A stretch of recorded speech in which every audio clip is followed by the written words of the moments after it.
अस्सलाम वालेकुम। उम्मीद है आप लोग खैरियत से होंगे। आज जो रेसिपी हम आपके साथ शेयर कर रहे हैं वो है मैंगो लस्सी की। बहुत ही यूनिक रेसिपी है और मौसम के हवाले से गर्मी का बेहतरीन तोड़ भी है, तो उसको लाजमी ट्राई कीजिएगा।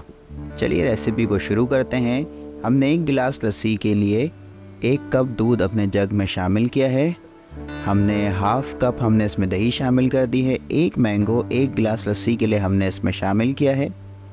1 टेबल स्पून हम शुगर ऐड करेंगे। अगर आम खट्टे हैं तो आप शुगर की क्वांटिटी को बढ़ा सकते हैं। हमने इसके बाद इसको ग्राइंड कर लिया है बिल्कुल इसी तरीके से, और हमने इसको अपने ग्लास में शामिल कर लिया है। बहुत ही मज़ेदार और बेहतरीन रेसिपी है, इसको ज़रूर ट्राई करना है आपने। और इस तरीके से आप मैंगो चंक्स डाल के इसको सर्व कर सकते हैं। रेसिपी पसंद आई हो तो लाइक करें, चैनल को सब्सक्राइब करें। अपना बहुत ख्याल रखिएगा। खुदा हाफिज़।